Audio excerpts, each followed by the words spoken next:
We are now on the third Sunday of Advent, and traditionally, the Church calls it Gaudete Sunday. Gaudete meaning rejoice, rejoice, magalak kayo. So this is a Sunday of rejoicing, for in 1 week, the Savior will be born. Salvation is near. This is an occasion for us to reflect on the meaning and the quality of Christian rejoicing, Christian joy. All of us want to be happy. I don't think any normal person would desire to be lonely and miserable. Siguro naman wala sa atin pagising ng umaga, ang hangad ay sana malungkot sana ako sa araw na ito.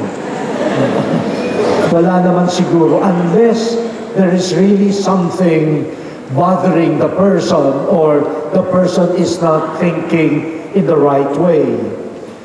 But the world proposes different forms of rejoicing and different manners of rejoicing. While they are not necessarily bad or evil, it is still good for us Christians, especially in the season of Advent, to understand what do the readings and the Church propose as the spirit of rejoicing. Let us go through the three readings. In the first reading from the prophet Zephaniah, we see God telling His people, daughter Zion, the city Jerusalem, God tells them, rejoice, sing joyfully, be glad. Why? The reason is this: because the Lord your God is in your midst, a mighty Savior. This is the reason why Israel should be happy, because the Lord, her Savior, is in their midst. And what will this Lord do for Israel? The Lord has removed judgment against you. He has turned away your enemies.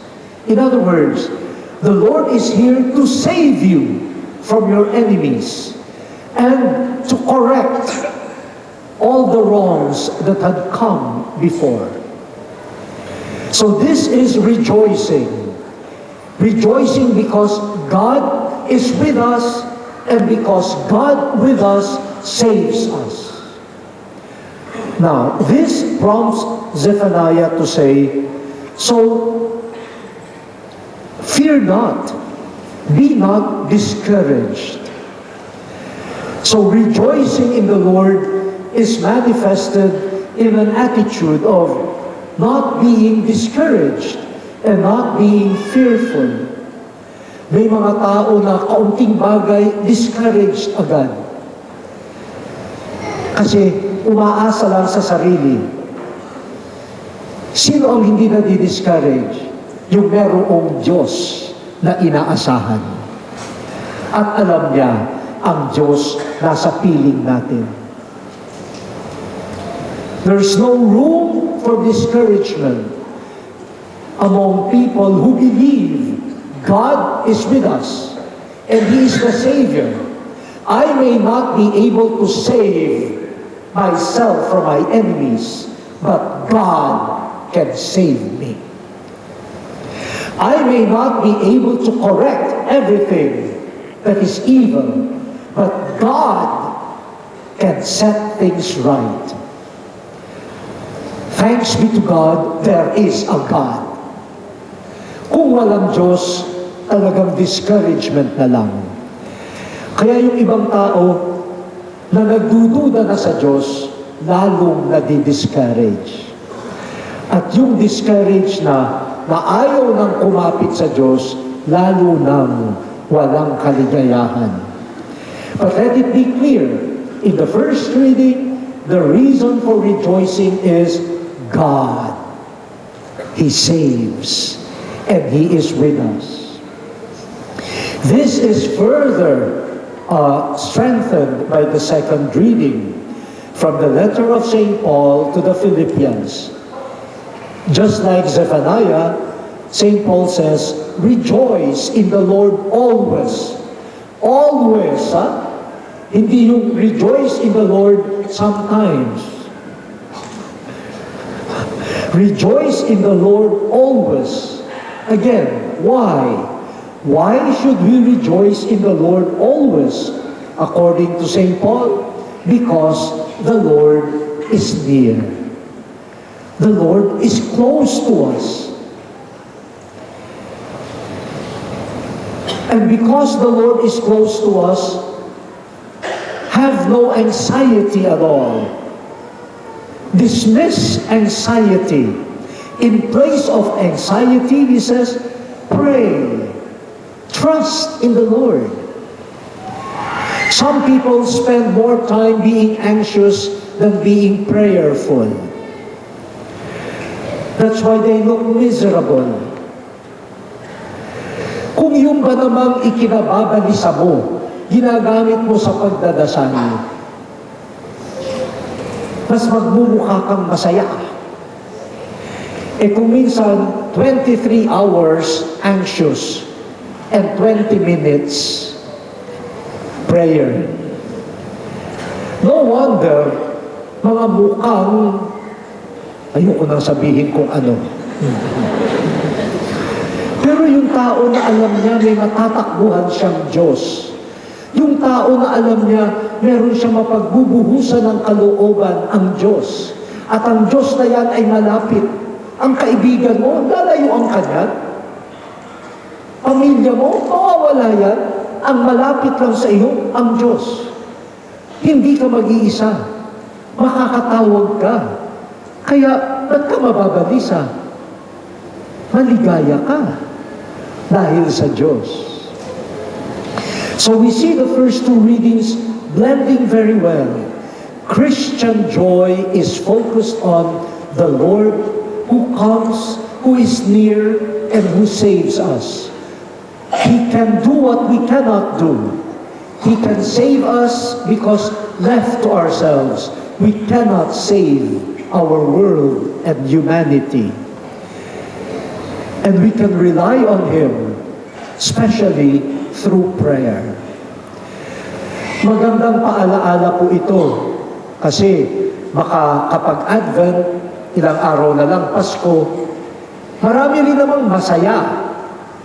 Pero masaya kaya dahil kay Jesus? Yung iba masaya kasi, ay, malapit na bonus. Mauubos yan. Malulungkot ka na naman.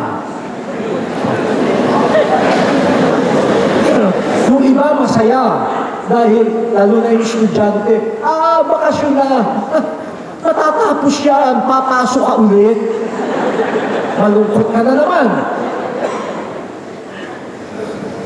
Yung iba, masaya, may bago akong damit. Ako, di pa tapos ang Pasko, sa dami ng kinain mo, masikip na yan. Malungkot ka na naman. Hindi yan eh. Hindi yan ang kaligayahan na magtatagal. Ang kaligayahan ng isang Kristiyano magtatagal dahil ang Diyos kapiling natin.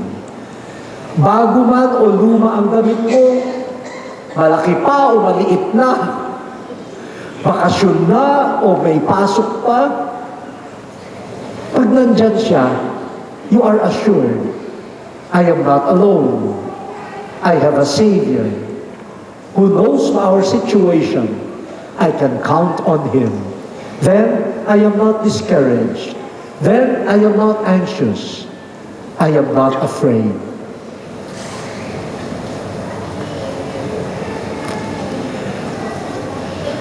But Christian joy carries with it a responsibility. If joy is in the Lord, then we should be converted to the Lord.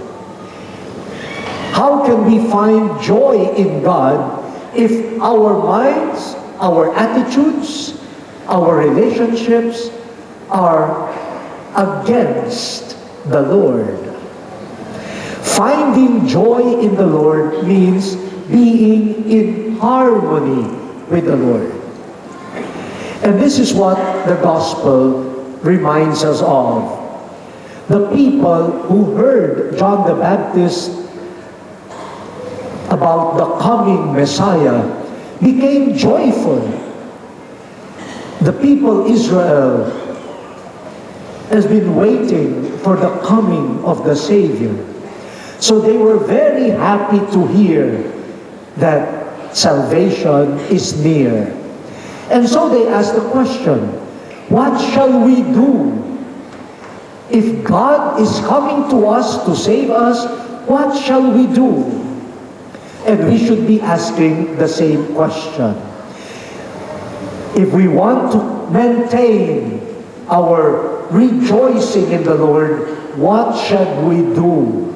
So that it is not a passing joy, but a lasting joy. What shall we do? St. John the Baptist gives us very concrete suggestions. First, he said, share with the poor. If you have 2 cloaks, share with the one who does not have any. Share your food. When you share with the needy, you will experience joy.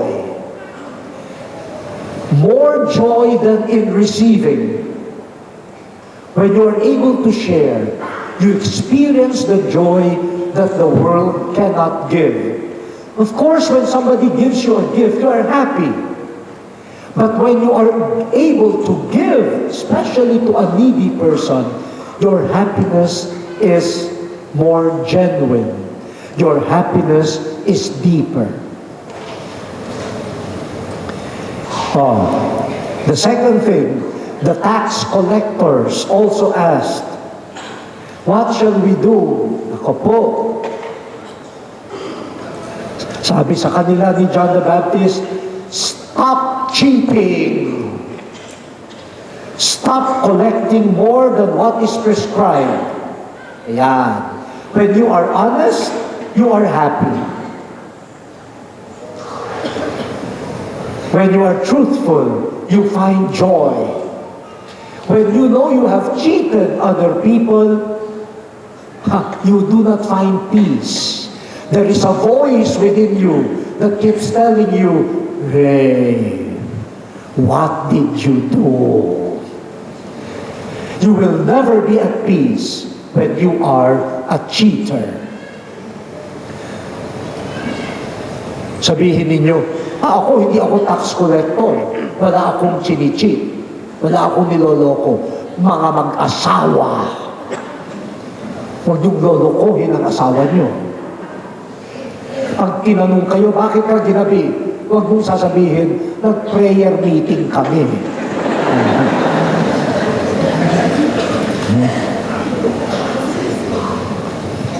Ba't amoy alak ka? Nagmisa si Father pinainom kami ng alak.